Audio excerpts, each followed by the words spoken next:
नमस्कार. जे कोणी पदवीधर आहेत आणि बँकेत नोकरी करण्याचं स्वप्न बघतायत ना, त्यांच्यासाठी आज एक जबरदस्त एकदम आनंदाची बातमी आहे. IDBI बँक म्हणजे industrial development bank of India यांनी एक प्रचंड मोठी म्हणजे बंपर भरती काढली आहे. बरोबर ऐकलंय.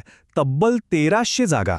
IDBI बँकेने ही जी भरती काढली आहे ना, ही बँकिंग क्षेत्रात एक स्थिर आणि मस्त करिअर सुरू करण्याची एक खूप मोठी संधी आहे. चला तर मग बघूया यात नक्की काय काय आहे. म्हणूनच आम्ही म्हणतोय ही एक सुवर्ण संधी आहे. आता आपण या भरतीबद्दलची सगळी माहिती म्हणजे कोणती पदं आहेत, त्यासाठी पात्रता काय लागणार आहे आणि अर्ज कसा करायचा हे सगळं स्टेप बाय स्टेप समजून घेऊया. ओके, तर सगळ्यात आधी बघूया पदांची माहिती. म्हणजे बँकेने नक्की कोणत्या पदांसाठी आणि किती जागांसाठी ही जाहिरात दिली आहे. तर बघा, या ज्या एकूण 1300 जागा आहेत ना, त्या 2 पदांमध्ये विभागलेल्या आहेत.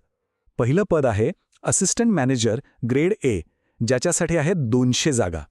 आणि दुसरं, जिथे सगळ्यात जास्त संधी आहे, ते पद म्हणजे ज्युनियर असिस्टंट मॅनेजर, ज्याला JAM असंही म्हणतात.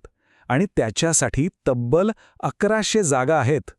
ठीक आहे, आता येऊया सगळ्यात महत्त्वाच्या मुद्द्याकडे, तो म्हणजे पात्रता. या पदांसाठी अर्ज करायचा असेल तर शैक्षणिक पात्रता काय हवी आणि अनुभव लागतो का, हे जरा नीट समजून घ्या. आणि इथे एक खूप चांगली गोष्ट आहे, ती म्हणजे दोन्ही पदांसाठी एकच बेसिक अट आहे. ती म्हणजे उमेदवार कोणत्याही शाखेतून पदवीधर असायला हवा. म्हणजे तुम्ही आर्ट्स, कॉमर्स, सायन्स कुठूनही डिग्री घेतली असेल तरी अर्ज करू शकता. ही एक मोठी सोय आहे. पण हो, इथे मार्कांची एक अट आहे. जर उमेदवार जनरल, OBC किंवा EWS प्रवर्गातले असतील तर डिग्रीमध्ये कमीत कमी 60% मार्क हवेत. आणि जे उमेदवार SC, ST किंवा दिव्यांग प्रवर्गातले आहेत त्यांच्यासाठी ही अट थोडी सोपी आहे. त्यांना 55% मार्क असले तरी चालतील. आता बघूया अनुभवाबद्दल. आणि हा या दोन्ही पदांमधला सगळ्यात मोठा फरक आहे. जे ज्युनियर असिस्टंट मॅनेजर म्हणजे JAMचं पद आहे ना, त्यासाठी कुठलाही अनुभव लागत नाही. म्हणजे जे फ्रेशर्स आहेत, जे नुकतेच पासआउट झालेत, त्यांच्यासाठी ही तर लॉटरीच आहे. पण जे असिस्टंट मॅनेजरचं पद आहे त्यासाठी मात्र बँकिंग किंवा फायनान्स क्षेत्रातला कमीत कमी 2 वर्षांचा अनुभव असणं कंपल्सरी आहे. चला आता बघूया वयोमर्यादा आणि सिलेक्शन प्रोसेसबद्दल.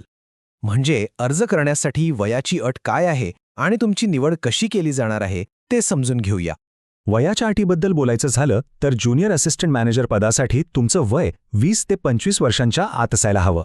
आणि असिस्टंट मॅनेजर पदासाठी वयोमर्यादा आहे 21 ते 30 वर्ष. अर्थात सरकारी नियमांनुसार SC, ST उमेदवारांना 5 वर्ष आणि OBC उमेदवारांना 3 वर्षांची सूट वयामध्ये मिळेल. निवड प्रक्रिया एकदम स्पष्ट आहे. 4 टप्प्यांमध्ये होईल. सगळ्यात पहिला टप्पा असेल एक ऑनलाईन परीक्षा. जे यात पास होतील त्यांना पुढच्या टप्प्यात म्हणजे डॉक्युमेंट व्हेरिफिकेशनसाठी बोलवलं जाईल. त्यानंतर होईल तुमची पर्सनल मुलाखत आणि सगळ्यात शेवटी एक मेडिकल टेस्ट होऊन मग फायनल सिलेक्शन केलं जाईल. चला तर मग आता सगळ्यात महत्त्वाच्या भागाकडे वळूया की अर्ज करायचा कसा, त्यासाठी फी किती आहे आणि सगळ्यात महत्त्वाचं म्हणजे तारखा कोणत्या आहेत. हे नीट ऐका. अर्ज तुम्हाला IDBI बँकेच्या ऑफिशियल वेबसाईटवरून ऑनलाईनच करायचा आहे. आता फीबद्दल बोलूया. SC, ST आणि दिव्यांग उमेदवारांसाठी फी आहे फक्त 250 रुपये. पण जनरल, OBC आणि EWS या प्रवर्गातल्या उमेदवारांसाठी ही फी 1050 रुपये आहे.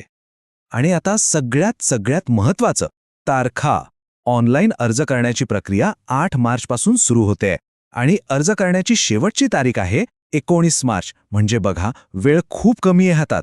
त्यामुळे शेवटच्या दिवसापर्यंत थांबायचं नाही. लवकरात लवकर अर्ज करून टाका. अर्ज करण्यासाठी जी ऑफिशियल वेबसाईट आहे त्याची लिंक आम्ही खाली डिस्क्रिप्शनमध्ये दिलेली आहे. आणि एक गोष्ट परत सांगतो, शेवटच्या क्षणी वेबसाईटवर खूप लोड येतो, ती स्लो होऊ शकते. त्यामुळे आपला अर्ज वेळेत भरा, हे खूप महत्त्वाचं आहे. तर मग बँकिंग क्षेत्रात एक दमदार करिअर घडवण्याच्या या मोठ्या संधीचा फायदा घेण्यासाठी तयार आहात ना? ही माहिती तुमच्या अशा मित्रमैत्रिणींपर्यंत नक्की पोचवा जे नोकरीच्या शोधात आहेत. आणि हो, काही शंका असेल, काही प्रश्न असतील तर खाली कमेंट्समध्ये नक्की विचारा. चला तर मग पुन्हा भेटूया अशाच एका महत्त्वाच्या माहितीसोबत. धन्यवाद.